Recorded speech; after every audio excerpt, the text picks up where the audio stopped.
Ok, donc là je teste mon programme. Je suis sur GitHub, j'ai affiché un projet C# quelconque. Je sélectionne l'adresse, je prends hop mon programme qui se présente comme ça. Et là, comme j'ai envie de tout faire d'un coup, je pourrais faire ça étape par étape, c'est-à-dire ajouter l'adresse, télécharger des IP, etc., etc. Mais j'ai utilisé plutôt un truc tout fait.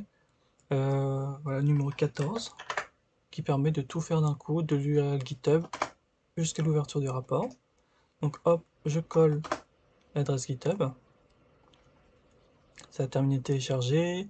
Là, ce que ça fait, c'est que ça a copié tous les fichiers de code dans un dossier séparé et ça exécute là quelque chose qui permet de créer des rapports automatiquement. C'est la partie qui est un peu lente, mais en gros, ça se fait automatiquement. Puis après, ça va créer toute une série de rapports. Et à partir de ces données intermédiaires, ben, il va générer tous les fichiers HTML du projet.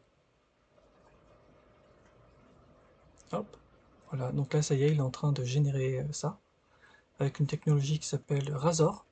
C'est une version locale qui permet de gérer ce genre de fichiers. Donc ça permet de créer du HTML.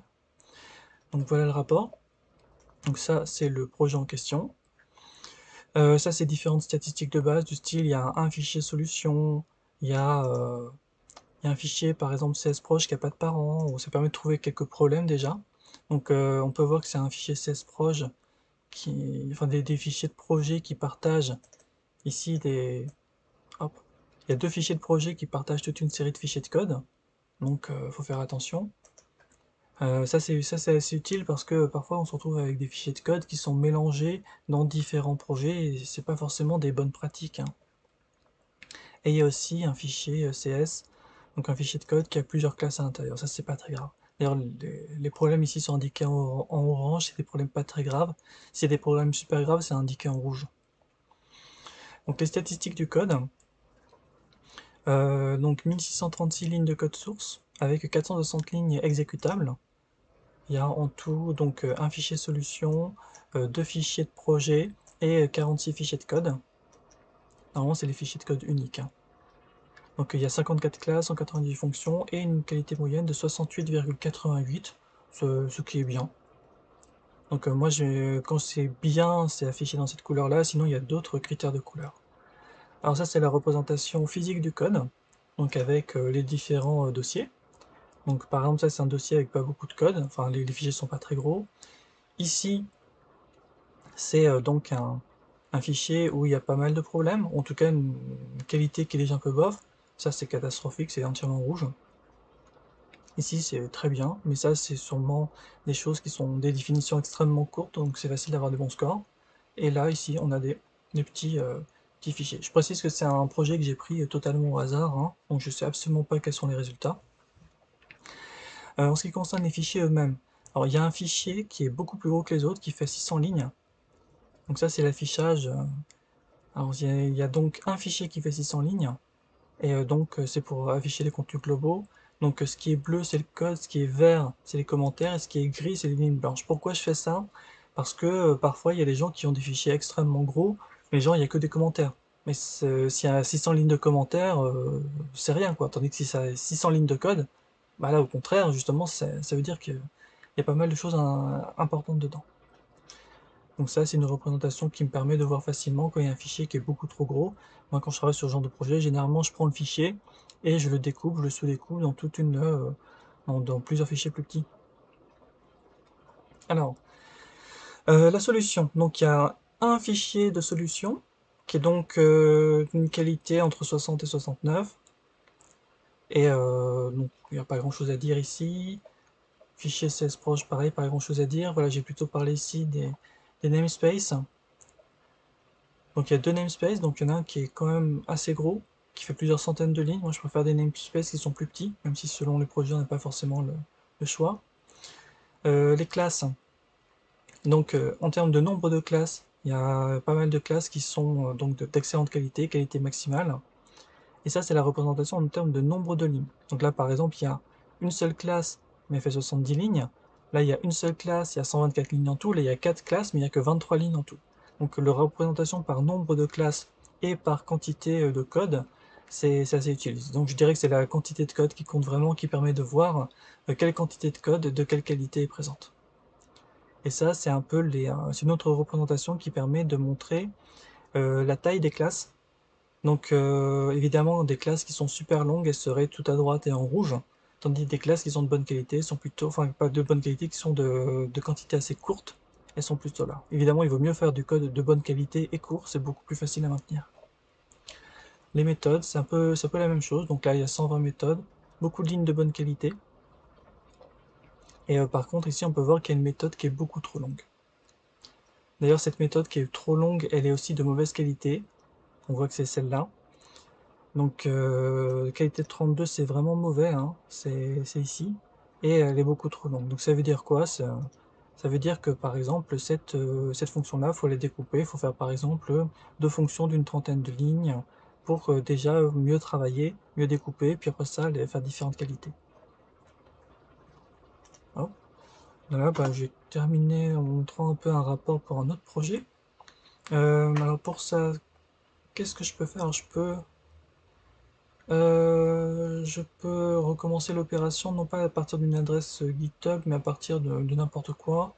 Donc j'ai fait hop, fonction 17. Je vais choisir un projet que j'ai déjà vu avant, comme par exemple, on va dire, tiens, le 3, Greenshot. Alors Greenshot, c'est une application qui permet de faire des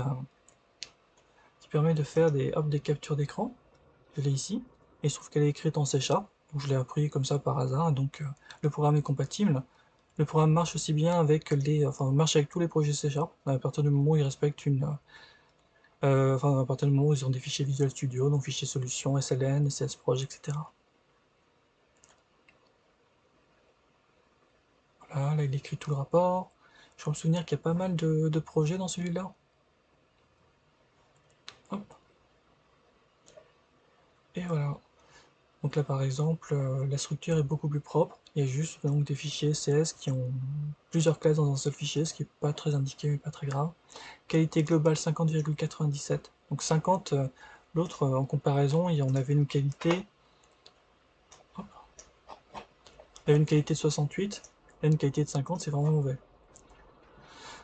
Donc on regarde rapidement, c'est pas très bien ça. Ça pareil, c'est pas très bien. Donc ici, voilà, là c'est vraiment pas bien. Capture forme. Alors, ça dépend parce que généralement les formes, c'est tout ce qui est les représentations de type fenêtre et compagnie. Et les mecs, ils ont tendance à faire des fonctions qui sont super longues et avec plein d'instructions les unes à la suite des autres. Et souvent, ils y touchent plus jamais. Donc c'est plus du bricolage, c'est plus du bricolage écrit les uns à la suite des autres, ou plutôt des espèces de définitions, enfin écrites les unes à la suite des autres. C'est du code qui est exécuté une fois généralement, pour l'affichage de la page et qui est plus jamais utilisé après.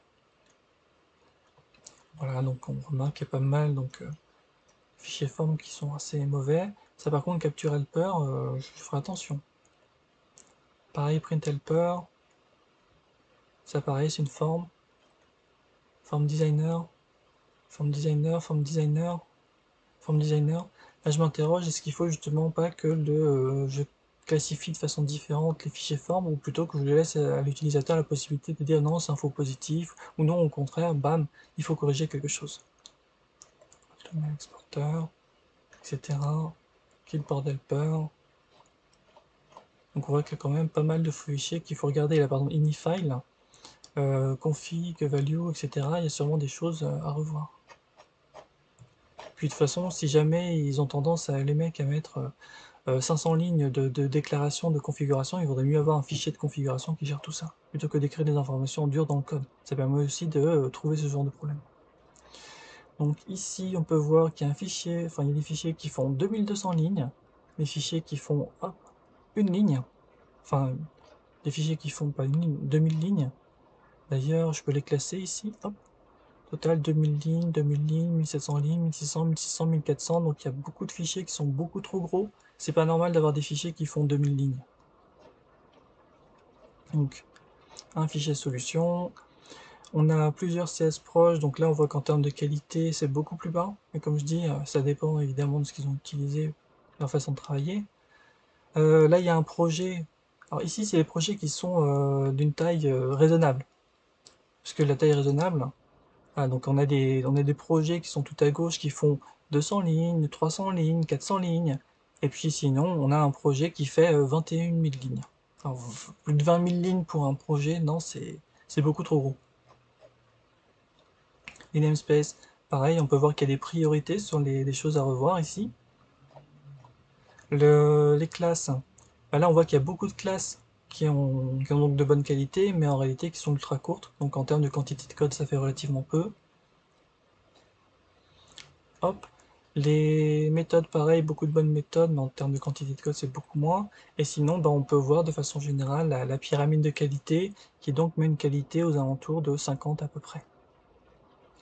Et ça c'est catastrophique. Pourquoi est-ce qu'il y a une méthode qui a une qualité aussi mauvaise? Alors on regarde.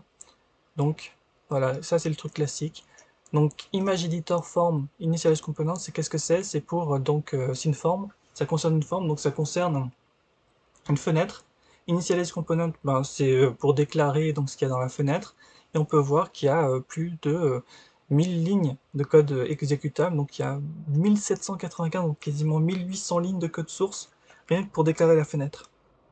1800 lignes de code source écrites les unes à la suite des autres. Donc c'est vraiment, on ouvre le fichier et il y a une fonction qui fait 1800 lignes à l'écran. C'est trop. Donc vraiment, il y aurait des choses à revoir ici. Donc voilà, c'était un aperçu rapide du programme qui permet de trouver facilement des points qui vont mal. Comme par exemple des fichiers beaucoup trop longs, des méthodes beaucoup trop longues, des qualités absolument catastrophiques pour certaines parties du code, des priorités à établir pour, euh, pour mieux travailler, tout simplement, redécouper le code, et de façon à pouvoir transformer ce code et en faire plus facilement des librairies ou des microservices. Voilà.